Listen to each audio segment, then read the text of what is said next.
Welcome back to MC Disc Vlogs. This is a Northridge update for 2024. Just a few changes from last update video from last year. A couple changes to the course, few different pin positions, and just other things.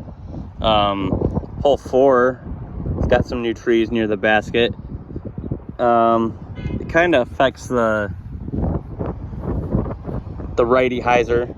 If you're playing like a righty hyzer backhand shot, it doesn't really affect a lefty shot unless you're throwing forehand. So for me, it doesn't affect a whole lot. But from the long tee here, you got this short pin. It's a pretty short shot from the short tee up there, but it's a par 3 from this regular position, and it will alternate to the par 4 position that it's normally in. But for now, it's in the short position, and it makes a very interesting decision shot from the tee, because you gotta decide whether to run it or not from the tee, because you got it's basically right on the edge of where the slope of the hill is. So you could run. For me, I kind of lay up to the hill on the tee shot and then just try to play it for par. But on a righty backhand, you might want to try to spike it into the hill or something like that, and try to go for it and get the birdie. But then especially if you go past it and you're putting back towards the basket, if you go long, it makes the putt very interesting. I airballed the putt the other day and it rolled down the hill into the water. I was able to retrieve it, but it just makes the hole more interesting. Here's another look at the basket from long of the pin. See, the hill slopes down there, so if you airball a putt or something, it's likely to roll down the hill. But it makes it a very interesting shot whether to run it or not, and it'll make it interesting in leagues coming up later this year. Alright, here's another update. Here standing at the long tee of hole 8.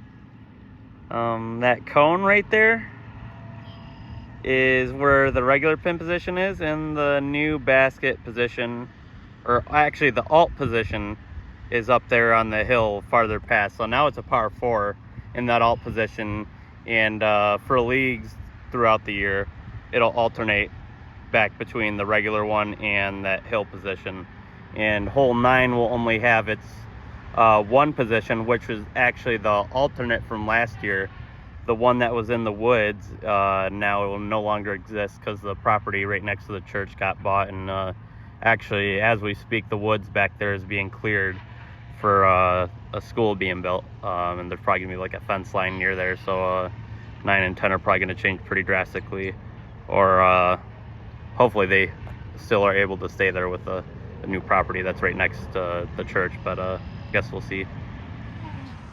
Here's a closer look at the regular pin position for 8 and the new position up on this hill over here, and that position is par 4, par 3 right here.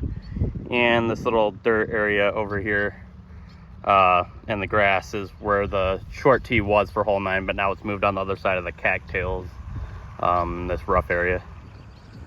Here's the long tee for 9 and just some of the woods that's been cut out, and I think pretty much all that woods is going to be gone soon.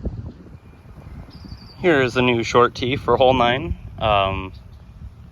I think from here it's a par 3, and the basket's up in the alt position. From here you can only see the top of it, and then the long tee is back there.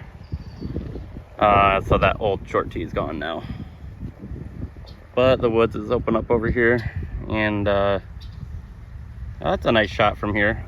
Thanks to Mark and Brian for all the hard work they've been doing here. They moved this tee over from where it was over there to here, and they did a nice job, and they've done a lot of other improvements and are constantly improving the course and making it good for leagues and the overall experience of the course, so I appreciate their work.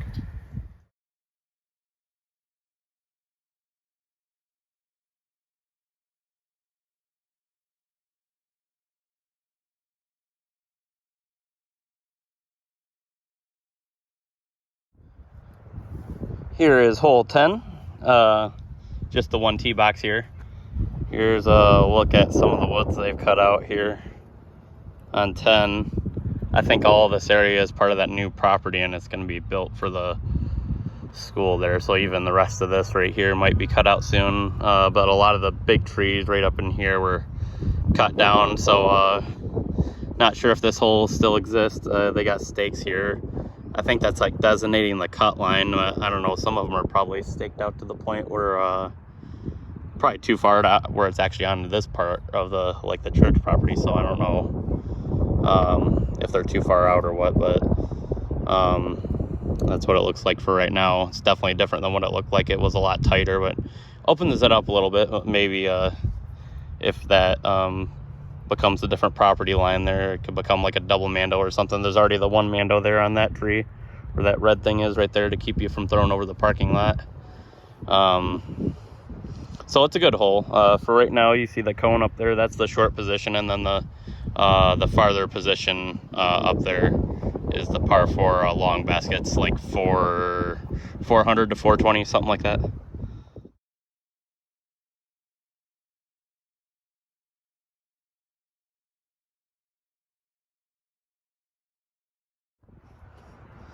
All right, here is a look at hole 11 from the long tee. It's pretty much the same hole as before. It's just the basket is pushed back, probably say 70, 80 feet, maybe even more than that. I'm not sure the exact distance. It's pretty much just pushed straight back, and then some of that is cleared back there, but makes it for a par 4 now. I think it's listed as a par 4 in that alt position, and it'll alternate between what the regular position was and where it is now. So the regular one's a par 3, and then that longer position where it is now is a par 4. But this is probably one of my favorite holes on the course. Really nice in the fall when all the leaves change and whatnot, but it's a really cool hole, and the beginning of the like tighter wooded section on the course.